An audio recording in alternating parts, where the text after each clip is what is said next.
सान नणंदଙ୍କ କଥା ଶୁଣି ମୋର ବିଶ୍ୱାସ ହେଉନଥିଲା। ଜଣେ ପୁରୁଷର ବାଣ୍ଡ କନ ଏତେ ବଡ଼ ଆଉ ଏତେ ମୋଟା ହୋଇପାରେ। ମୋ ସ୍ୱାମୀଙ୍କର ବାଣ୍ଡ ତ ଅତି ବେଶୀରେ 6 ଇଞ୍ଚ ଲମ୍ବ ହେବ, ଅଥଚ ଶ୍ୱଶୁରଙ୍କର ବାଣ୍ଡ ଉହୁ ବିଶ୍ୱାସ ହେଉନି। ମୁଁ କୌତୂହଳୀ ହୋଇ ଉଠିଲିର ଭାବିଲି କଥାଟା ସତ କି ମିଛ ମୁଁ କେମିତି ଥରେ ଦେଖନ୍ତି। ହଠାତ୍ ଦିନେ ସେମିତି ସୁଯୋଗ ମତେ ମିଳିଗଲା। ଶାଶୁ ସାନ ନଣନ୍ଦକୁ ସାଙ୍ଗରେ ନେଇ ବାପଘ ଘରକୁ ତାଙ୍କ ବଡ଼ ଭାଇର ଝିଅ ବାହାଘର ଘର ପାଇଁ ଗଲେ। ସେମାନେ ଖମାନି ଗୋଟାଏ ସପ୍ତାହ ପରେ ଫେରିବେ ବୋଲି କହି ଯାଇଥିଲେ। ଘରେ କେବଳ ମୁଁ ଏବଂ ଶ୍ୱଶୁର ରହିଲୁ। ମୁଁ ଭାବିଲି ଏଇଟା ଗୋଟାଏ ସୁଯୋଗ। ଏଇ ସୁଯୋଗରେ ମୁଁ ଦେଖୁବି ସତରେ କଣ ଶ୍ୱଶୁରଙ୍କ ବାଣ୍ଡ ଏତେ ବଡ଼ ଆଉ କେତେ ମୋଟା। କେମିତି ଦେଖୁବି ବୋଲି ଚିନ୍ତା କରୁ କରୁ ମୁଣ୍ଡକୁ ଗୋଟାଏ ଆଇଡିଆ। ରାତିରେ ନିଦ ହୁଏନି ବୋଲି ସେବେଳେ ଆସିଲା। ଶାଶୁଙ୍କୁ ରାତି ବେଳେ ନିଦ ବଟିକା ଖାଆନ୍ତି। ମୁଁ ଅନେକ ଥର ପାଖ ଓ ସଧ ଦୋକାନକୁ ଯାଇ ତାଙ୍କ ପାଇଁ ନିଦ ବଟିକା ଆଣିଛି। ତାହା ବ୍ୟତୀତ ଶ୍ୱଶୁର ବି ରାତିରେ ଶୋଇବା ପୂର୍ବରୁ ଗରମ ଦୁଧ ପିଇ ଶୁଅନ୍ତି। ତେଣୁ ଯଦି ରାତିରେ ଶ୍ୱଶୁରଙ୍କ ଦୁଧ ଗିଲାସରେ ନିଦ ବଟିକା ମିଶେଇ ଦିଏ ତାହେଲେ ହଁ ମୁଁ ଏଇଆ କରିବି। ମୁଁ ଯାଇ ପାଖ ଓ ସଧ ଦୋକାନରୁ ନିଦ ବଞ୍ଚି ବଟିକା ନେଇ ଆସିଲି ଆଉ ରାତିରେ ଶ୍ୱଶୁରଙ୍କ ଗରମ ଦୁଧ ଗିଲାସରେ ଗୋଟ କାଟାଇ ନିଦ ବଟିକା ମିଶାଇ ତାଙ୍କୁ ପିଇବା ପାଇଁ ଦେଲି। ଶ୍ୱଶୁର ରାତିରେ ଦୁଧ ପିଇ ଶୋଇଗଲେ। ତାଙ୍କ ଶୋଇବାରେ ଗୋଟିଏ ଘଟା ପରେ ମୁଁ ଶ୍ୱଶୁରଙ୍କ ରୁମକୁ ଗଲି। ବାପା ବୋଲି ଡାକିଲି। ତାଙ୍କ ବାହାକୁ ଧରି ହଲେଇଲି। ସେ ଉଠିଲେ ନାହିଁ। ମୁଁ ଜାଣିଲି ସେ ଏବେ ନିଦରୁ ଉଠିବେ ନାହିଁ। ସେ ପିନ୍ଧିଥିବା ଲୁଙ୍ଗି ଉପରୁ ତାଙ୍କ ବାଣ୍ଡରେ ହାତ ମାରିଲି। ତାଙ୍କ ଦୁଇ ଜଙ୍ଘ ମଝିରେ ଗଡ଼ିସା ମାଛଟାଏ ଶୋଇଥିବା ଭଳି ମତେ ଲାଗିଲା। ମୁଁ ତାଙ୍କ ଲୁଙ୍ଗିକି ହଟେଇ ଦେଇ ତାଙ୍କ ଅଣ୍ଡର ବିୟରର ଡୋର ଖୋଲିଦେଲି। ଏ ମା, ତାଙ୍କ ବାଣ୍ଡକୁ ଦେଖ। ଚମକି ପଡ଼ିଲି। ମୋ ନିଶ୍ୱାସ ବନ୍ଦ ହୋଇଯିବା ଭଳି ଲାଗିଲା। ଶୋଇଥିବା ଅବସ୍ଥାରେ ନରମି ଯାଇଥିବା ତାଙ୍କ ବାଣ୍ଡ ବି 6 ଇଞ୍ଚ ଲମ୍ବା ଭଳି ଜଣା ପଡୁଥିଲା। ଏହା ଦେଖ ମୋ ବିୟା ଭିତର କିପରି ଶିର ହୋଇ ଉଠିଲା ଭାବିଲି। ନରମି ଥିବା ଅବସ୍ଥାରେ ତ ଏଡେ ବଡ଼ ଜଣା ପଡୁଛି, ଶକ୍ତି ହୋଇ ଠିଆ ହେବା ବେଳେ କେତେ ବଡ଼ ନ ହେବ। ବାଣ୍ଡକୁ ଠିଆ କରି ଦେଖୁବି ବୋଲି ଭାବିଲି। ବାଣ୍ଡକୁ ଧୀରେ ହାତରେ ଧରି ପାଟିରେ ପୂରେଇ ଟିକିଏ ଉଦା କରିଦେଲି ଏବଂ 2 ହାତରେ ଧରି ମୁଠି ମାରିଲି। ବାଣ୍ଡରେ ଯେପରି ବିଦ୍ୟୁତ୍ ପ୍ରବାହିତ ହୋଇଗଲା। ବାଣ୍ଡଟା ଫୁଲି ଉଠି ଠିଆ ହୋଇଯାଇ ପାଖାପାଖୁ 12 ଇଞ୍ଚ ଲମ୍ବା ହୋଇଗଲା। ମୁଁ ତ ବିଶ୍ୱାସ କରିପାରୁନଥିଲି। ପୁଣି ଭାବିଲି ଏଇଟା ଯଦି ମୋ ବିୟା ଭିତରେ ପଶେ ତାହେଲେ କେଉଁ ପର୍ଯ୍ୟନ୍ତ ପଶିବ। ମୁଁ ମୋ ଶାଢ଼ୀ ଓ ସାୟା ଖୋଲି ଅଲଗା ରଖଦେଲି ଏବଂ ଉପରୁ ମାପିବା ପାଇଁ ଚେଷ୍ଟା କଲି। ଦେଖିଲି ଏହା ମୋ ବିୟାଠାରୁ ତଳି ପେଟ ପର୍ଯ୍ୟନ୍ତ ଲମ୍ବୁଛି। ଏହା ଦେଖ ତ ମୋ ହସା ଉଡ଼ିଗଲା। ବାପରେ, ଏବେ ବଡ଼ ବାଣ୍ଡକୁ ଶାଶୁ କେମିତି ସମ୍ଭାଳୁଛନ୍ତି। ଏ ବାଣ ଯଦି ମୋ ବିୟାରେ ପଶେ ତାହେଲେ ମୋ ବିୟାକୁ ତ ଫଟେଇ ଦେବ। ମୁଁ ବାଣ୍ଡକୁ ଛାଡ଼ି ଚାଲିଯିବାକୁ ବାହାରିଲି। କିନ୍ତୁ ଶ୍ୱଶୁରଙ୍କ ହାତଟା ମୋ ଜଙ୍ଘ ଉପରେ ପହଞ୍ଚିଥିବା ଦେଖିଲି। ସେ ମୋ ଜଙ୍ଘକୁ ଜୋରରେ ଜାବୁଡ଼ି ଧରିଥିଲେ। ତାଙ୍କ ଆଖୁ ଖୋଲା ଥିଲା। ସେ ମୋତେ ଚାହିଁ ମୁରୁକି ହସୁଥିଲେ। ସେ କହିଲେ, ବୋହୂ, ମାପ ତ କଲୁ, ଏବେ ଭିତରକୁ ନେଇ ଟିକିଏ ଦେଖ କେମିତି ମଜା ଲାଗିବ। ମୁଁ ଡରି ଗଲି ଏବଂ ସେଠାରୁ ପଳେଇବାକୁ ଚାହିଁଲି। କିନ୍ତୁ ଶ୍ୱଶୁର ମୋତେ ଧରି ପକେଇ ବେଡ୍ ଉପରେ ଶୁଆଇ ଦେଲେ। 2 ହାତରେ ମୋ ଦୁଧକୁ ମୁଖେଇ ଚିପିବାକୁ ଲାଗିଲେ। ଏତେ ବଡ଼ ଓ ମୋଟା ବାଣ୍ଡ ଦେଖ। ଆଉ ଶ୍ୱଶୁରଙ୍କ ବଳିଷ୍ଠ ହାତର ଦୁଧ ଚିପା ମୋତେ ପୁରା ସମ୍ମୋହିତ କରିଦେଲା। ମୁଁ ଭିତର ବିୟାର୍ସରେ ଓଦା ହୋଇଗଲା। ମୁଁ ତାଙ୍କୁ ରୋକିବା ପାଇଁ ଚେଷ୍ଟା କଲି, କିନ୍ତୁ ଶ୍ୱଶୁର ମୋ କଥା ଶୁଣିଲେ ନାହିଁ ଏବଂ ମୋ ବ୍ଲାଉଜ ଓ ବ୍ରାକୁ ବାହାର କରି ଫୋପାଡ଼ିଲେ। ମୋର ଗୋଟାଏ ଦୁଧକୁ ପାଟିରେ ପୂରେଇ ଦେଲେ ଚୋଷିବାକୁ ଲାଗିଲେ। ମୁଁ ତ ପାଗଳି ଭଳି ହୋଇଗଲି। ଶ୍ୱଶୁର ମୋ ବିୟା ଭିତରେ ଗୋଟାଏ ଆଙ୍ଗୁଠି ପୂରେଇ ଭିତର ବାହାର କରିବାକୁ ଲାଗିଲେ। କିଛି ସମୟ ଏପରି ହୋଇଗଲା। ଶ୍ୱଶୁର ମୋ 2 ଗୋଡ଼ ମଝିକୁ ଚାଲି ଆସିଲେ ଏବଂ ମୋ ବିୟାକୁ ଯୋଗ ଜାରରେ ଚାଟିବାକୁ ଲାଗିଲେ। ମତେ ଜଣାଗଳ ଗଲା ମୋ ବିୟାରୁ ବିୟାର୍ସ ବାହାରି ଯିବ।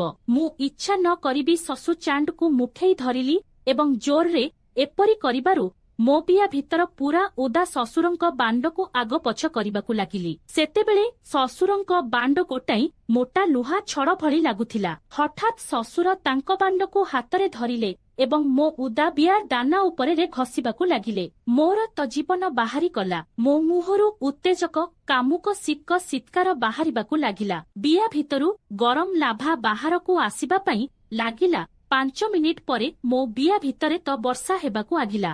ଶ୍ୱଶୁର ମୁରୁକି ହସି ମୋତେ ଚାହିଁଲେ। କହିଲେ, ବୋହୂ, एबे तो बांड बिया भितरकू जाई नाही हेले बिया भितरु तो ढेर बियार्स बाहरिलाणी। एहा सुनी मो गाल सरमरे लाल होई उथिला। मु ससुरंक कानरे धीरे कहिली पापा मो बिया बहुत दिन हेबो शोषिला अछि, प्लीज ता शोष मटेई दियो। ससुर स्नेहरे मो उठरे चुमा देले एवं पुणी मो बियाकू चाटिबाकू लागिले। तांको जीभकू मो बिया भितरे बुलेइबाकू लागिले। हठात से तांको जीभकू मो बिया दाना उपरे लगेइले एवं जोररे चोषिले। मो मुहरु जोररे सिटकार बाहरिला ड मा आहुरी चोष। ससुर दुईटा आंगुठी बिया भितरे पुरेई देई बाहर भीतर कले एवं मो बिया दानाकू चोषिबाकू लागिले। मो बियारे तो निया लागी गला लागुथिला पुणी थरे मो बियारु बियार्स बाहरी जिवो। मु ससुरंकू कहिली बापा मो बिया मते बहुत कष्ट दउची, ता भीतरटा बहुत कुंडेई होउची। एबे मो बियारे तम बांडकू पुरेई जोर गिहम मो शोष मटेई दियो, मु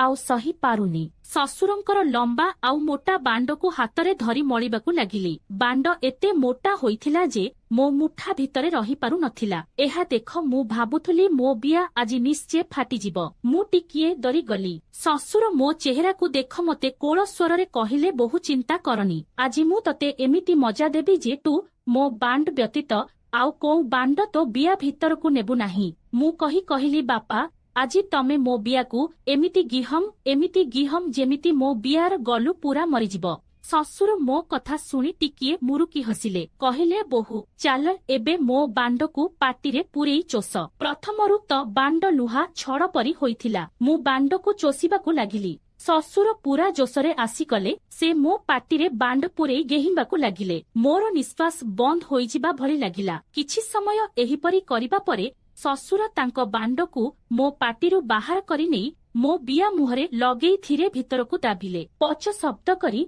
बांडर टोपीटा बिया भितरकू पसिगला। आउ ससुर गोटाए जोर ठेस मारिबारु बांड प्राय 3-4 इंच भितरकू पसिगला। मोर तो जीवन बाहरी गला। ससुर पुरुणा खेलाड़ी बांडकू पूरा भितरकू न पुरेई धीरे धीरे ठेस मारिबाकू लागिले। बांड बहुत मोटा ओ शक्ति थिला, जहा मो बियारे पूरा कसी होई पसिथिला। से तांको बांडकू बाहर भीतर करी चालिले। किछि समय एही परी गेहिबा परे से मो गांडी तळे गोटिए तकिया देले, जहा फଳରେ मो बिया उपरकू टेकी हेइगला ओ बियार मुहं टिकिए खोलिगला। से तांको बांडकू मो बियार बाटरे रख मो अटाकू धरी गोटाए जोर ठेस मारिले। ससुरंकर पूरा बांडटा मो बियाकू फाड़ी बिया भितरर शेष असरे जाई बाजिला। मो देह तेजनारे भरीगला। मु तांको छातीरे चापी होइगली। मो पाटिरु बाहरी पड़िला डह हाय हाय। एबे मजा लागिला। बास बापा एमिति गिहंतु बहुत मजा लागुछि। तापरे से मो दुई गोड़कू उपरकू उठेइले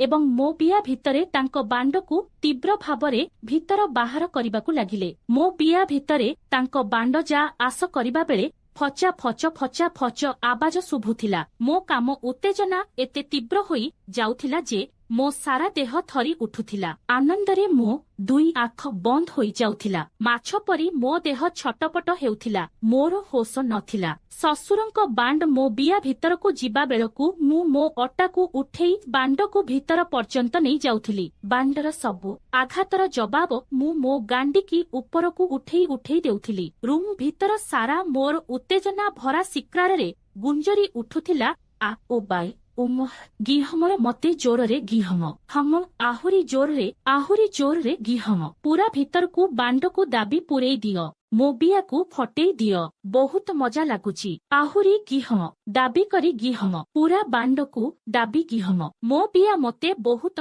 हैरान करुची। आजि तम बांड साहाଯ୍ୟରେ ताकू सानु करी दियो। बहुत दिन परे मो बियार गलु मटुची जोररे आहुरी जोररे उबा हम आहुरी हिमही उफ। हठात मो सारा देह लाठी होइगला एवं मो बियारु बियार्स बाहरिला। एते जोररे बियार्स बाहरिला जे मो बिया भीतर गरम रसरे पूरी गला। मो ससुर मते जोर जोर गेही चलीथिले। प्राय 15 मिनिट गेहिबा परे मो बिया भितरे से बीर्ज छाड़िले। मु उठी बसिबा पई भी मोर साहस हेउ नथिला। शिशुर मते तांको कोळ उपरकू उठेई बाथरूमकू नेई गले। मते जोररे परिस्रा लागुथिला। मु ससुरंकू कहिली बापा आपण बाहरकू जांतु, मु परिस्रा करिबी। किंतु से मो कथा सुनिले नाही। कहिले बहु मो आगरे परिस्रा करिबाकू लाज लागुची। गेहिबा पई मते तो बियार रास्ता देखैबा परे ଆଉ କଣ ବାକି ଅଛି ଯେ ତୁ ଲାଜ କରୁଛୁ? ତୋ ବିଆରୁ ପରିସ୍ରା ଧାର ବାହାରିବା ମୁଁ ଦେଖିବା ପାଇଁ ଚାହୁଁଛି। ମୁଁ ଲାଜେଇ ଗଲି। ଶ୍ୱଶୁର କହିଲେ, ବୋହୂ ଏବେ ଆଉ କାହିଁକି ଲାଜ କରୁଛୁ? ମୁଁ ମୁଣ୍ଡ ତଳକୁ ନୁଆଇ କମୋଡ ଉପରେ ବସି ତାଙ୍କ ଆଗରେ ପରିସ୍ରା କଲି। ମୁଁ ଦେଖିଲି ମୋ ବିଆ ଭିତରୁ ପରିସ୍ରା ସହିତ ରକ୍ତ ବାହାରୁଛି। ମୁଁ ଶ୍ୱଶୁରଙ୍କ ଉପରେ ଟିକିଏ ରାଗି କରି କହିଲି, ବାପା ଆପଣ ମୋ ବିଆକୁ ଫଟେଇ ଦେଲେ, ଦେଖ ରକ୍ତ ବାହାରୁଛି। ଶ୍ୱଶୁର ତଳକୁ ନଇଁ ମୋ ବିଆ ଦାନାରେ ତାଙ୍କ ଆଙ୍ଗୁଠିକୁ ରଗଡ଼ିଲେ। ମୋ ବିଆ ଭିତରେ ଜୋର କୁଣ୍ଡେଇ ହେଲା। ମୁଁ ଦେଖିଲି ଶ୍ୱଶୁରଙ୍କ ନରମି ଯାଇଥିବା ବାଣ୍ଡ ପୁଣି ଶକ୍ତ ହୋଇ ଠିଆ ହୋଇଗଲି। ମୁଁ ତାଙ୍କ ବାଣ୍ଡକୁ ଦେଖ ଡରିଗଲି। କିନ୍ତୁ କଣ କରିବି? ମୋ ବିଆ ଭିତର ତ ଜୋର କୁଣ୍ଡେଇ ହେଲାଣି। ମୁଁ ବେସରମ ହେଇଗଲି। ଶ୍ୱଶୁରଙ୍କ ବାଣ୍ଡକୁ ପାଟିରେ ପୂରେଇ ଚୋଷିବାକୁ ଲାଗିଲି। ଦେଖୁ ଦେଖୁ ବାଣ୍ଡ ମହାରାଜକୁ ମୋ ହାତ ମୁଠାରେ ଆଉ ଧରି ହେଲାନି। ଶ୍ୱଶୁର କହିଲେ, ବୋହୂ ଆଉ ଥରେ ଗେହିବା ପାଇଁ ମତେ ଦେ। ମୁଁ ଚୁପଚାପ ବାଣ୍ଡକୁ ମୋ ବିଆ ଦାନା ଉପରେ ରଗଡ଼ିବାକୁ ଲାଗିଲି। ମୋ ବିଆ ଭିତରେ ଯେମିତି ନିଆଁ ଲାଗି ଯାଇଥିଲା। ଶ୍ୱଶୁର ଗୋଟାଏ ଠେସରେ ଗୋଟାକ ଯାକ ବାଣ୍ଡ ମୋ ବିଆ ଭିତରକୁ ପୂରେଇ ଦେଲେ।